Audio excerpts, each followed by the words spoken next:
It is day 3 of Viva Alone with the Kids, and it's been a wonderful 3 days. Now the quietest place I can find in the house is in the middle of a lake.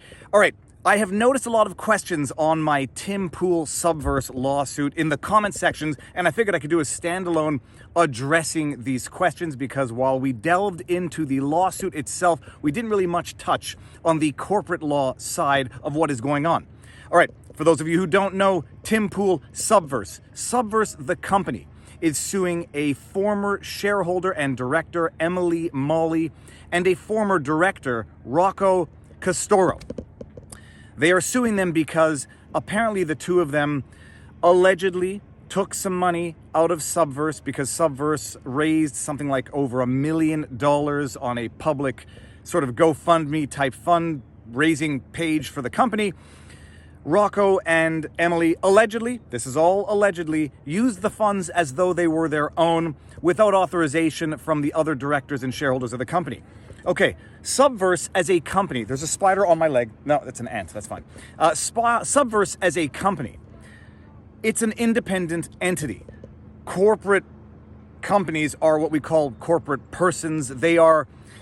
The law has given them some rights. They're sort of like individuals, but they're corporate individuals. So they have rights above and beyond the individuals that comprise that corporation. So Subverse, after having allegedly seen the $1 million+ it raised, subverted, misappropriated by one shareholder and director, and allegedly, potentially another director, took action against those two defendants, Emily Molly and Rocco Castoro. Okay, the basis of the lawsuit is that Emily and Rocco convened a meeting of the board of directors wherein they removed as director, among other things, Tim Pool, who happens to be the 85% majority shareholder and a director in the company. People in the comment section of that video, if you haven't seen it, I'll link it. If you haven't seen it, but go watch it, it'll break down the lawsuit. People in the comment section of that video were saying, what's the difference between a shareholder meeting and a meeting of the board of directors? Could they convene this meeting of the board of directors? How do you remove a director?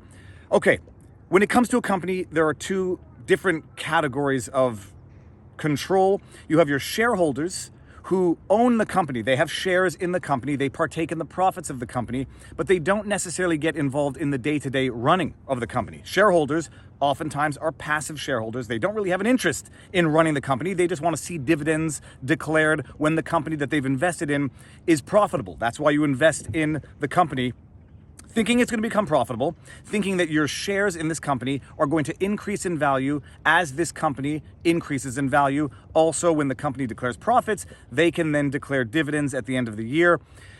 Shareholders, typically they do not have any legal liability on behalf of the company because they're just passive shareholders. They're not involved in the day-to-day. They're not liable for unpaid debts, employment payroll, taxes, etc., as compared to directors. So the shareholders will appoint directors, and typically in private companies, the shareholders themselves will be the directors because it's their company. They want to see it flourish and they want to have control over it, or they will have the power to appoint directors, which they might appoint themselves or someone else who they think can run the company better than they could as a shareholder. So the shareholders can appoint directors or do appoint directors, and the directors are involved in the day-to-day management of the company. They do the business, they sign the contracts, they make the decisions, which are then submitted to the shareholders or displayed to the shareholders at the end of the year, wherein the shareholders say, okay, directors, you've done a good job, we're going to reappoint you, or you've done a bad job, we're going to remove you. Directors convene meetings where they make certain decisions. Now, quorum of these directors' meetings is an integral question of this lawsuit. What is the quorum for a meeting? When Emily and Rocco declared their meeting, what was the quorum for that meeting? Could they have legally declared it even if they are in fact bona fide directors? Now, it's going to be a question of law as to whether or not Rocco Castoro is in fact a bona fide director as alleged or as claimed by Rocco in this lawsuit. Okay, when it comes to becoming a shareholder, the shareholder still has to accept the shares of the company, although it is easier for a company to promise shares to a potential shareholder than it is to promise directorship or a director's role to a potential director because, like we've discussed, shareholding is a passive role. So you can gift someone shares, promise them shares, and their acceptance is a little bit less important than accepting the role as director. So a company can promise shares. Ooh, we have some waves. A company can promise shares to a shareholder, and that could be binding in terms of the company actually issuing shares to that shareholder that was promised shares. A little different, or a little more stringent when it comes to directors' roles, because a director could be on the hook for unpaid taxes, payroll, etc. So you can't promise directorship on someone without having them accept that role and have it be binding in law. This is all jurisdictionally dependent, and none of this is actual legal advice, so just check it out in your jurisdiction. But bottom line, whether or not Rocco is in fact a director is going to be a matter of law to be determined, a matter of fact and law to be determined by a judge, because we don't have the paperwork, but it doesn't seem that Rocco was in fact ever confirmed or accepted the position as a director. Setting that aside, even assuming he was a director, could the directors, Rocco and Emily, convene a meeting wherein they remove another director? Okay, quorum for a meeting of directors will vary depending on jurisdictions, and it can be set out in the bylaws of the company as to what a quorum is for a validly held meeting of directors. Not exactly sure what the quorum was provided for in the bylaws of Subverse, but typically it's going to typically the majority shareholder will not have allowed a quorum that could be reached without that 85% majority shareholder being present as a director or having one of his appointees there as a director. So highly doubtful, even assuming Rocco and Emily were in fact bona fide directors of Subverse, that they could have ever validly and lawfully convened that directors meeting having achieved a quorum. Setting that aside, certain decisions of a company are what we refer to as fundamental decisions, and even if you achieve a quorum, they might these decisions might require something of supermajority, or in fact majority, entirety of the directors to vote on it.